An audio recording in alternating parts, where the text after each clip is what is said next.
twakurikiye, numara kunyura muri ibyo bigeragezo uzagera ukagira gute? Ukagera mu bisubizo.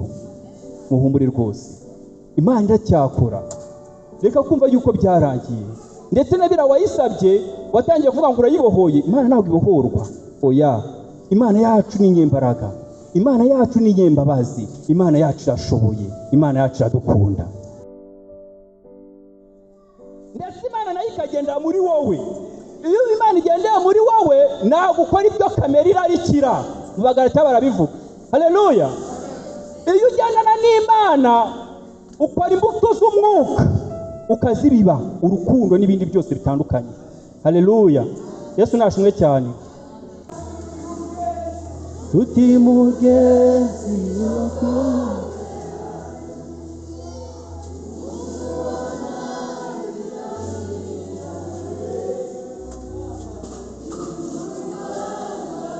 komeye tubarugiye kuri.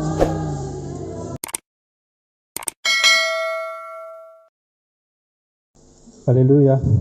Pastor arakoze cyane. Uyu mwanya wari ukenewe wo kugira ngo twumve ijambo. Yesu ashimwe. Twumvishe byinshi cyane, abashimye Imana yakoze ibitangaza bitandukanye kandi iracyakora. Reke dusome muri Bibiliya umwanya mutoya. Abagendanye Bibiliya turasoma mu Itangiriro igice cya 37, turahera ku murongo wa 26 tugeze ku murongo wa 28. Turongera tuze gusoma mu Kuva igice cya 2 guhera ku murongo wa 5 tugeze ku murongo wa 10. Toroje tubwira yuko nibura ugomba gusubiramo inshuro 3 kugira ngo twumve neza. Tugiye gusoma mu Itangiriro igice cya 37 guhera ku murongo wa 26 kugeza kuri 28. Yesu ashimwe cyane.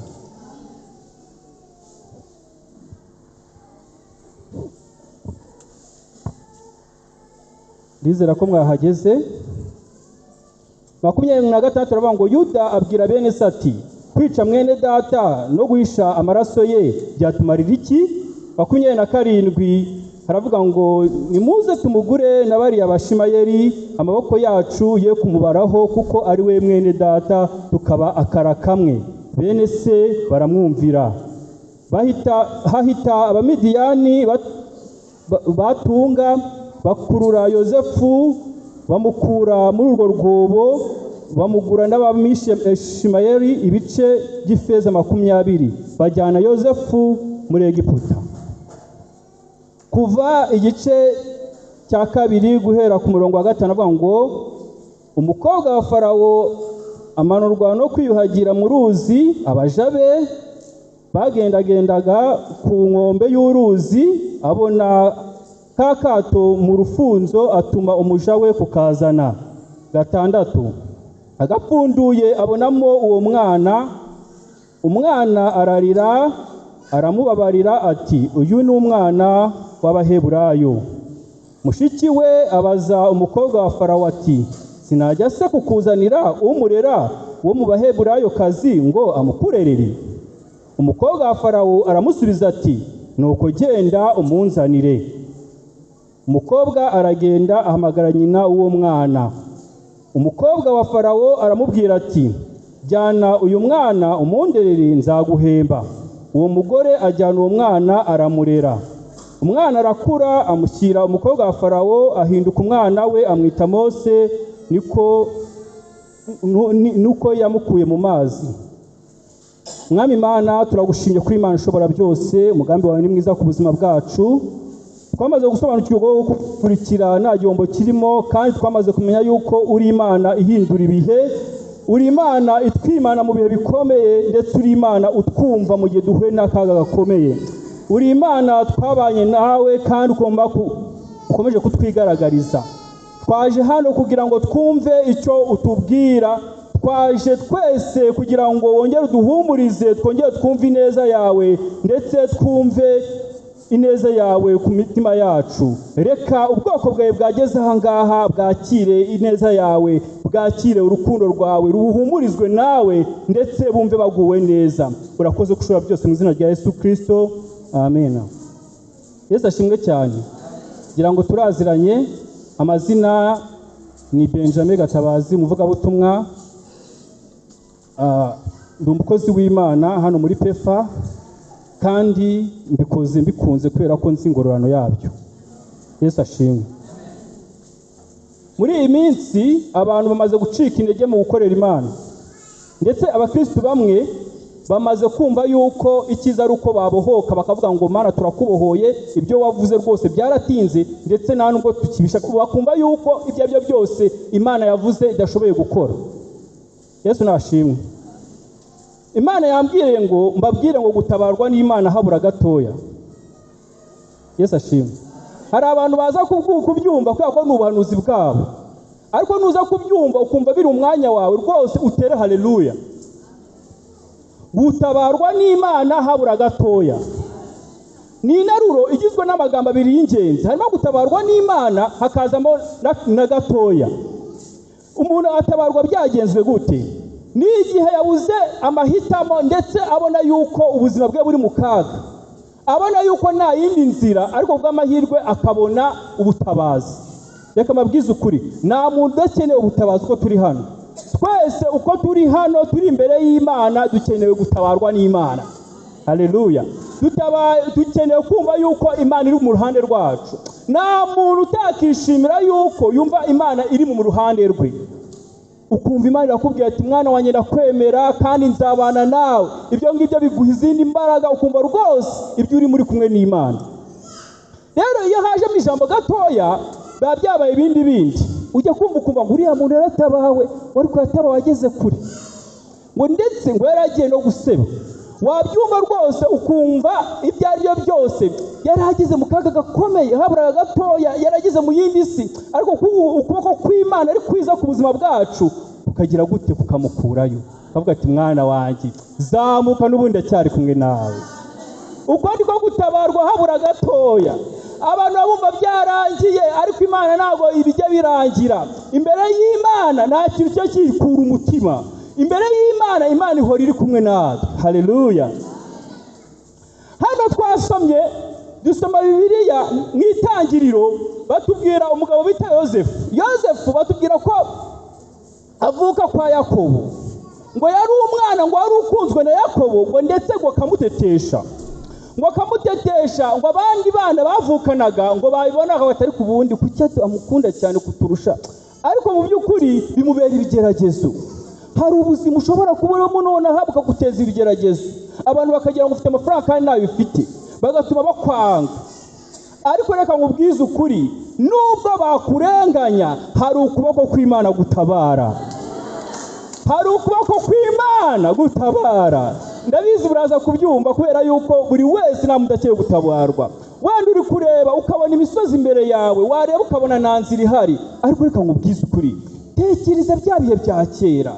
Tekereza hahandi wari uri kwa muganga, tekereza hahandi wabonaga nta yindi nzira, ukabona ukuboko kw'Imana kuragutabaye. Iyakoze bya bindi, ndakubwiza ukuri ko n'ubu ngubu bishoboye. Ni Imana yo kwiringirwa, ni Imana twakurikiye, ni Imana izi guhemba, ntabwo ijya yambura. Yosefu ngo abyumve, ngo igihe kimwe Yakobo abwira Yosefu, aramubwira ati mwana wanjye, igihe kirageze ko ugenda ugashyira bene wanyu, abavandimwe bawe igafu, ngo bamubone. Yosefu abasanga yishimye, azi ko yakiriye bene wabo cyangwa abavandimwe be, ariko kumubona bo bamubonye mu kindi kintu. Ibyo bibaho. Ugira neza umuntu, cyangwa se uwo muntu ukamugirira neza kugira ngo kwitura neza, akakwitura inabi. Ariko ntacyo bitwaye kuko uri kwandikisha imbere y'Imana. Nugira neza umuntu ukamucumbikira, cyangwa se ukagira ikintu umufasha akava ku rwego rumwe akajya ku rundi, ariko wareba ukabona nta kintu ari kukubwira, cyangwa ukabona agenda kuvuga nabi, wowe uzakusenga Imana yawe. Icyambere cyo Imana izaba yaraguhaye umugisha. Haleluya. Imana izaba yaraguhaye umugisha, ndetse umugisha Imana izaguha nta muntu uzawukwaka. Reka narakubwiza ukuri, nta na rimwe tuzakora ibyiza kugira ngo ingaruka cyangwa se abo tukoreba dushimire. Oya, ukora kuko uzi uwukorera.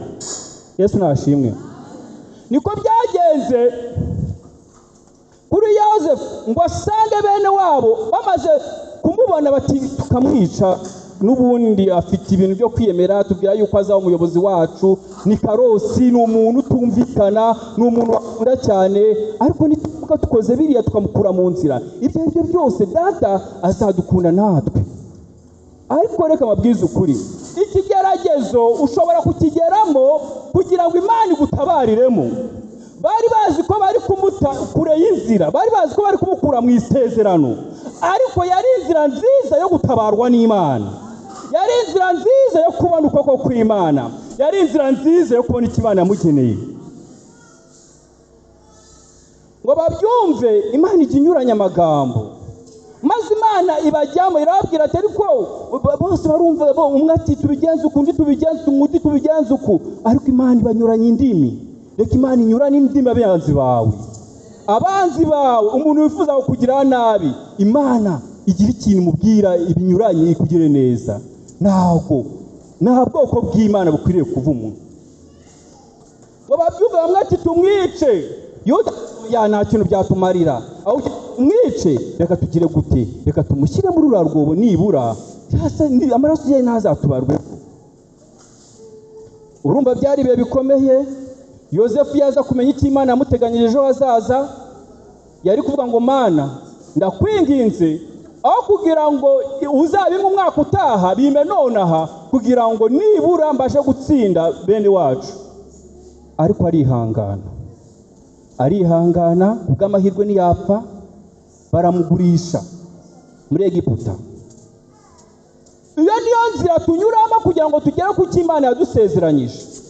Tunyura mu nzira ibibazo, tunyura mu nzira ibigeragezo, tunyura mu nzira y'indwara, tunyura mu nzira ibivugo, bakatuvuga bakadusebya, ariko ugukora kw'Imana guhora ku biganza byacu, ukuboko kw'Imana guhora kuri twebwe. Yesu nashimwe cyane.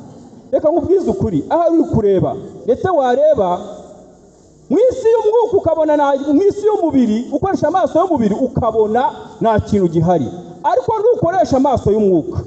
Amaso y'umwuka arakwereka ko imbere hari Imana izakugirira neza. Imana yacu twakurikiye, ndi umugabo wo kubihamya kugira neza, irahemba ntabwo yambura.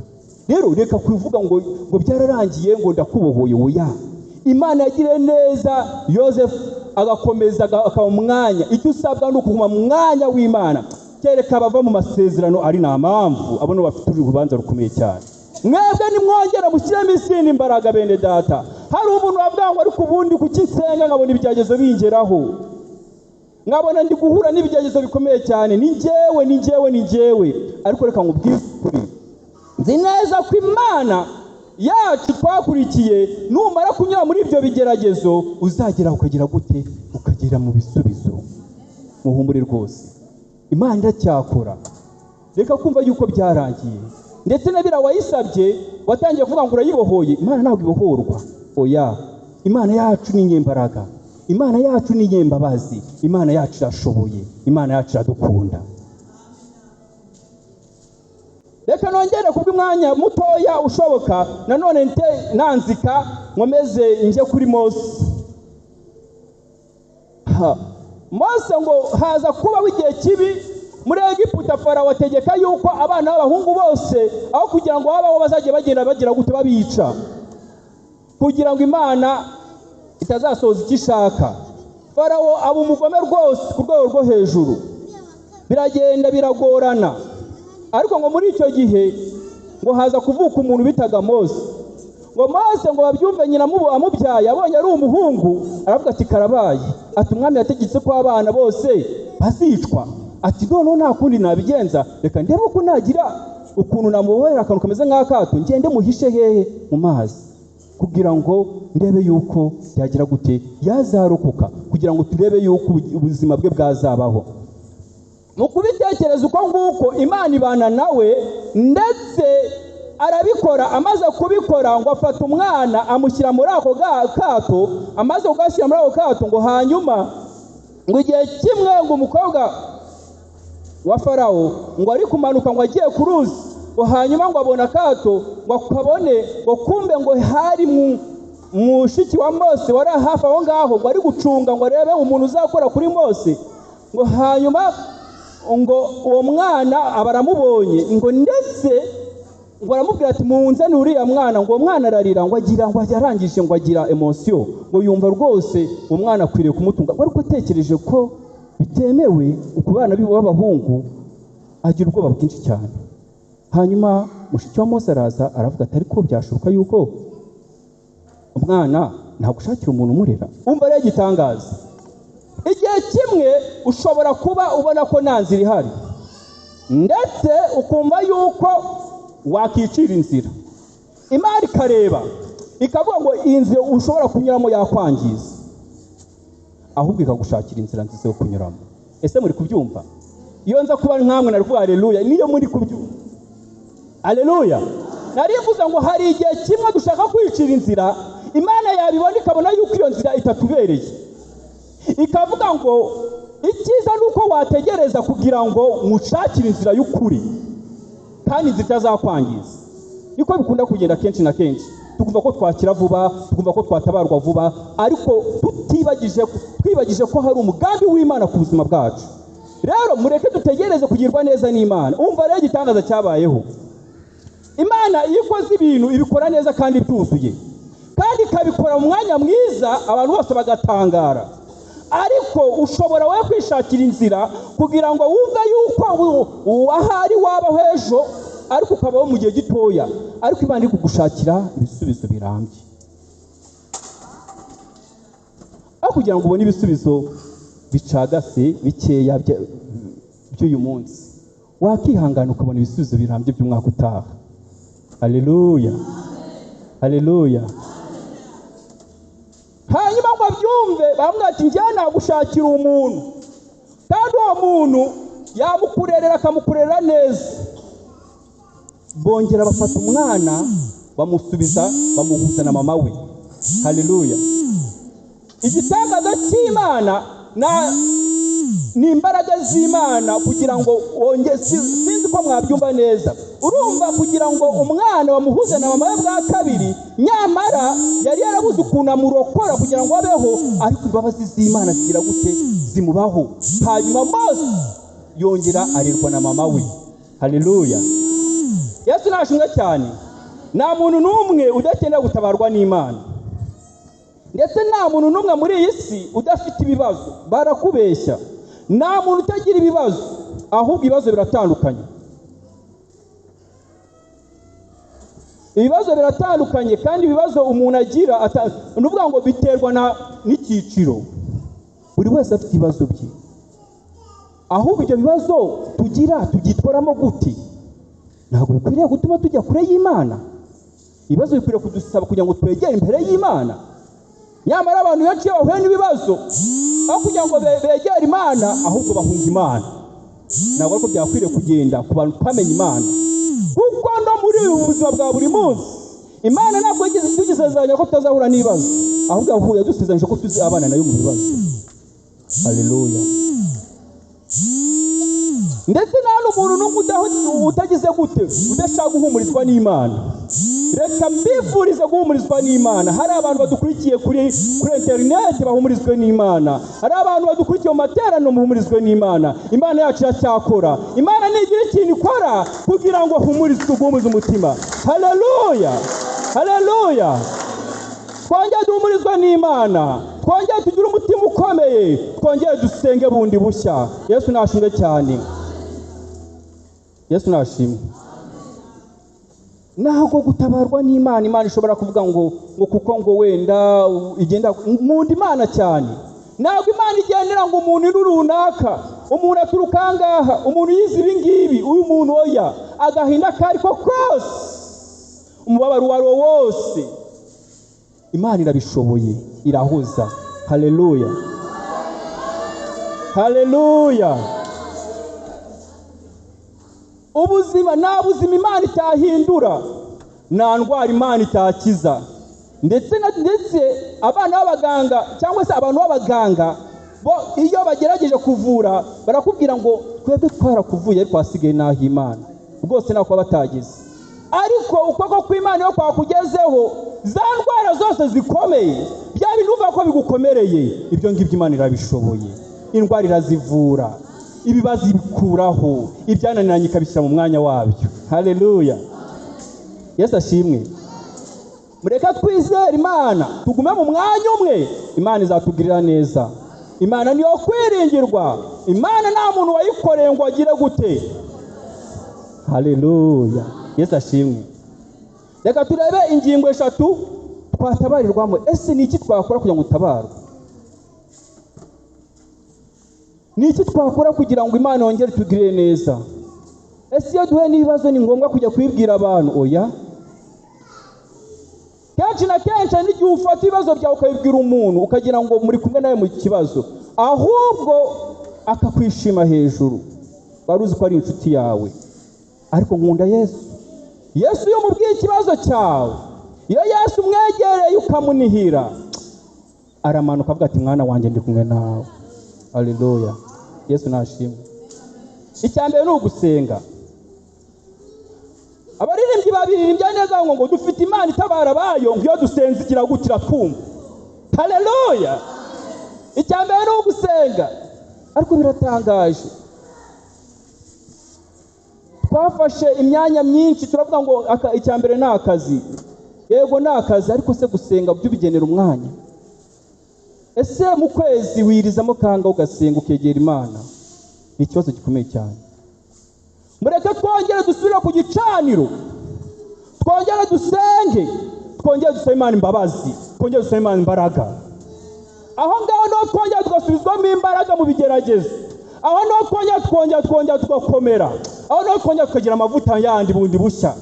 Ikigeragezo cyaza ukakibwira ngo wakigeragezo we, uko byagenda kose mfite Imana ishoboye byose. Haleluya. Gusenga. Reka turebe mu Batesalonike ba mbere igice cya 5 wera ku murongo wa 12 kugeza mu murongo wa 18 avuga ngo musenge ubudasiba mubaho byose muhore mushima kuko ari by'Imana ibashakaho muri Kristo Yesu. Dusenge ubudasiba, twegere Imana. Mbere yuko ubwira inshuti yawe magara ko ufite ikibazo, banza ukibwira Imana. Uvuga ngo Mana ni wowe wenyine nakurikiye, kandi nzi neza kutazakoza isoni. Ukuboko kw'Imana kuzabana nawe, imbaraga z'Imana zabana nawe, kandi uzabona kugirwa neza n'Imana. Haleluya. Mariko igice cya 9 umurongo wa 29 arabasubiza ati bene uwo navanwamo n'ikindi keretse gusenga no kwiriza ubusa. Haleluya. Anga ni igihe intumwa za Yesu zasengaga ngo zisengere umuntu wari urwaye amadayimoni, ariko bikanga. Baramubaza ngo Yesu, bimeze bite ko turi gusenga bikanga ngo kandi wowe utegetse birakoreka? Arababwira ati, aravuga ngo bene uwo nabanaho n'ikindi ngo keretse gusenga no kwiriza ubusa. Mu minsi yawe 30 y'ukwezi tangira upanga uvuge ngo umunsi wa 15 cyangwa umunsi wa 20 nzajya niyiriza, cyangwa mu cyumweru nzaniyiriza muri rimwe. Aho ngaho niko uzagira imbaraga zo gusenga. Aho ngaho nubwo Imana izabana nawe. Aho ngaho nubwo Satani azajya guteza ibyago, ariko kubera gusenga nibikugereho. Buriya hari mu isi y'umwuka hari ibigeragezo bitugeraho iyo twasenze. Simvuze yuko iyo dusenze tutagera n'ibigeragezo, ariko nibisigeraho. Ese muri kubyumva ibyo bintu? Ibaze imvura igiye kugwa ari nyinshi cyane y'amahindu ku buzima bwawe, wajya kubona ukabona utujojjoba, wowe uba uri gutaka, kumbe kubera amasengesho Imana yakuyeho imvura y'amahindu, hazi utujojjoba. Uko niko isengesho rikora, uko niko isengesho rihagarika ibyari kuguhitana, ukongera ukagira izindi mbaraga. Haleluya. Ese muri kubyumva ibyo bintu? Isengesho rikuraho ibintu byari kuguhitana, ahubwo bigagusunikira mu isezerano. Haleluya, haleluya. Turi kuvuga gutabarwa n'Imana habura gatoya. Haleluya. Gutabarwa n'Imana wabyumva neza, ariko iyo hajemo habura gatoya, rwose uri kubona nta kindi gishoboka. reka mwibutse, ibuka cyagiye wari uri kwa muganga uri kubona habura akantu gatoya rwose ngo ubuzima bucike, umuvandimwe wawe cyangwa wowe Imana yarahabaye. Ibuka cyagihe wabonaga umwana yabuze ukuntu ajya ku ishuri, ariko ukahabura gatoya Imana ikashaka umuntu ikayimwishyurira. Ibuka cyagihe warabuze amafaranga y'inzu, habura gatoya. Ibuka cyagihe wacuruzaga ubona ko ugiye guhomba rwose, habura gatoya ukahita ubona birazamutse. Ese simbibukije? Ukwiye gushima Imana. Haramutse ari umuri kubyumva neza yatera haleluya. Narimbuze umuntu umwe wenyine. Haleluya, haleluya. Namaze gusobanukirwa neza yuko kuba Imana iturinda umwaka ukarangira hariho ibyaha byinshi cyane udafunzwe, byonyine no kureba muri telefone ya mugenzi wawe nacyo ni icyaha. Ribu yaguhana. Ese urumva Imana itarakurinze igifungo? Imana ishoboye byose. Haleluya. Rero iyo uri kumwe n'Imana, Imana yagukomeza mu bigeragezo kandi mukagendana. Mbifurije kugendana n'Imana no kugendana nayo, ndetse Imana nayo ikagendera muri wowe. Iyo Imana igendera muri wowe ntabwo ukora ibyo kamere irarikira, mu Bagalatiya barabivuga. Haleluya.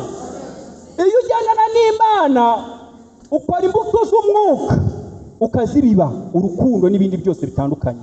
Haleluya. Yesu nashimwe cyane. Ikindi cyiza cya kabiri hazamo kwizera. Nagiye nsoma imirongo myinshi muri Luka, muri Mariko, muri Yohana. Yesu yajyaga ababaza ati se urizeye mbere yuko agukiza? Reka turi umurongo umwe wo muri Mariko igice cya 9 umurongo wa 23, haravuga ngo Yesu aramubwira ati uvuze ngo nibishoboka, niba mbishobora byose bishobokera uwizera. Haleluya. Kwizera niyo ngingo nanone ishobora gutuma nanone utabarwa n'Imana mu gihe uri mu bihe bikomeye. Namaze kubona abakristo bizera ariko bakizera bafite kandi kantu ku ruhande, bavuga ngo ntawamenya. Wanamenya kubera iki? Dufite Imana yacu ishoboye byose. Imana yacu irashoboye. Izera Imana. Imana yacu ishoboye byose. Uyu murongo wo muri Mariko igice cya 9 umurongo wa 23 ni ukuvuga ngo n'ubundi ni wa murongo twumvaga wa mwana wari watewe n'amatayimoni. Abwira Samweli ati bishobokera uwizera kugira ngo wakire igitangaza cy'Imana. Nta kindi cyashoboka, tugomba kwizera. Kwizera ariko kwanyine gushobora gutuma dutabarwa n'Imana. Imana niyo kwiringirwa. Iyo tuyizeye nawe dukoze isoni. Haleluya. Iki ni ugukiranuka. Gukiranuka ndaza kubivugaho. Muri isi ya none biragoye ko bafata umukristo n'umupagani hanze barasa. Aya magambo araza gukomera. Ibimvuze biraza kugorana, kubyumva biraza kugorana. Gukiranuka, kwitandukanya n'abisi kubera yuko uri ku Gisiyoni.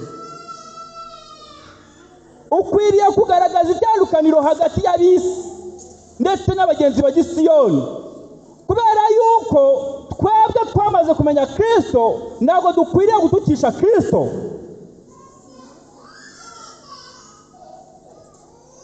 Umuntu ashobora kukugirira ishyari kandi musengana, ariko ntabwo byakwiriye ku bana b'Imana.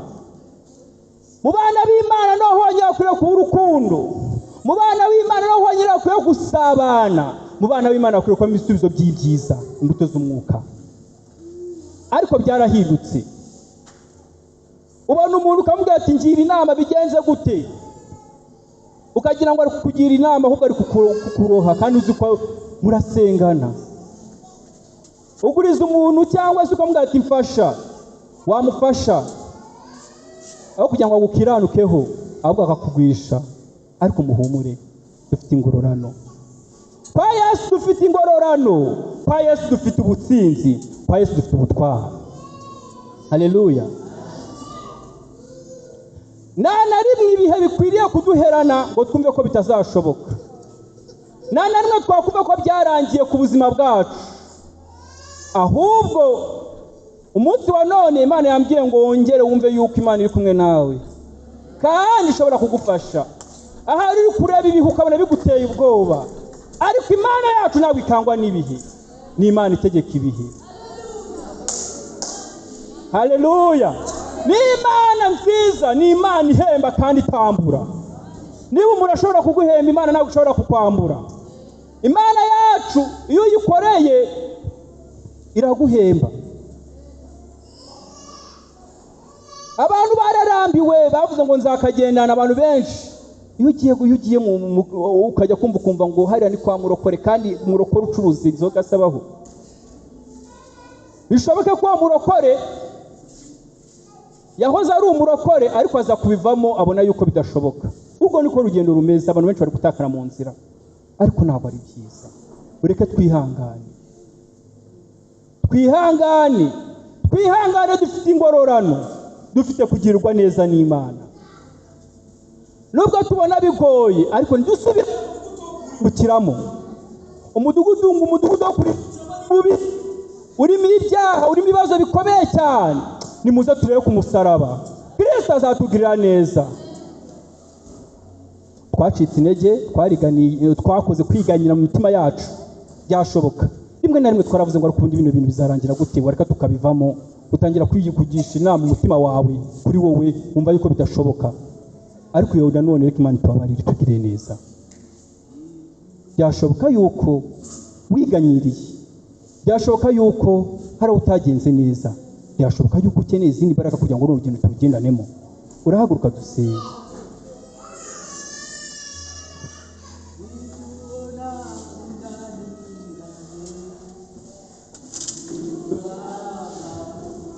Meye ruba rugiye kurangira, tuti mugenzi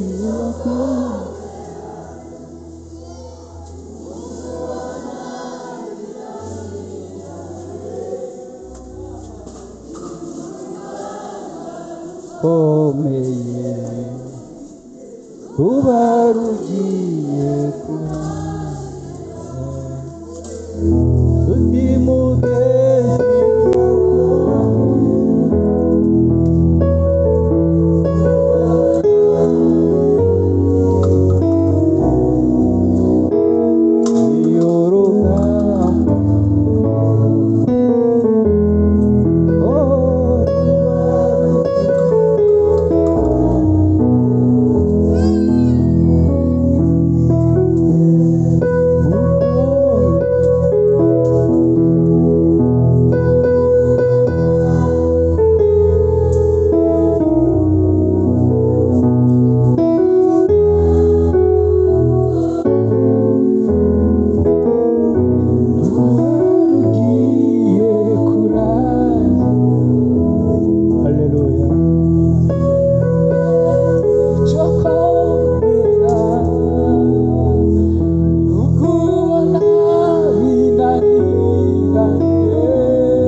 tuzatinya, tuzahora turi kumwe nawe. Kari umushumba. Reka tugihagaze, waba ufite umutwaro ukuremereye ariko tumvise Imana yacu itabara. Igihe habura gatoya, igihe byananiranye, igihe inzira zafunzwe, igihe ubona ukabura igisubizo, Imana tumvise ko itabara.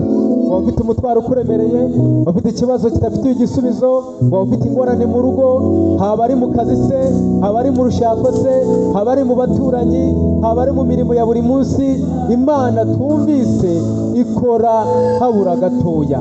Nabo hari ukaba ufite umutwaro ukuremereye, zamura ikiganza cyawe dusengana Imana. Mana, turagushimiye kubw'ubuntu n'imbabazi zawe, tugushimiye kubw'ijambo ryawe ryiza. Watabaye abantu benshi, turabibona, turabagabo bo guhamya. Na Bibiliya yavuze wagiye urengera mu bihe byari bikomeye. Warengeye abantu bawe, warengeye Mose umukura mu rupfu uramuzura. warengeye abantu bawe mu bihe bitandukanye mwami, warengeye Yozefu ngo byari byagoranye, urigaragaza nk'Imana, nta kikunanira, nta kigutera ubwoba. Abantu iyo bazamuye ibiganza nk'abatsinzwe, baragerageje birananirana, barirwaniriye biranga, ariko mwami baguhungiyeho. natwe duhagaze mu butware bw'ijambo ryawe. Muri ibyo yaravuze ko Yesu dutware, ko Yesu dufite ubushobozi, ko Yesu dufite ububasha, bwo twizeye amagambo ko yatubwiye. Natwe twizeye mu ijambo ryawe Mana, dusengeye abantu bawe databuja, mu izina rya Yesu Kristo, ubagirire neza nk'Imana. Abafite ibibazo bitandukanye ubiyereke mwami, turabakwingingiye kubw'ubuntu bwawe, turabakwingingiye kubw'imbabazi zawe. Igisubizo cyawe kigaragare mwami. Wageze mu nzu yawe arushye, yakire kuruka. Wageze mu nzu yawe arwaye, yakire gukira mu izina rya Yesu. Wageze mu nzu yawe aremejwe n'amadeni, yakire ubwishyu buvuye kuri wowe mu izina rya Yesu Kristo. Wageze mu nzu yawe nta bwishyu afite bw'inzu, umuhe ubwishyu mwami. Abashomeri turabasengeye mu izina rya Yesu kugira ngo bagirire neza. Abiganyira, abafite ibibazo bidafite ibisubizo, utabare nk'Imana. Bose tubashyize mu biganza byawe, ni mu izina rya Yesu, amen.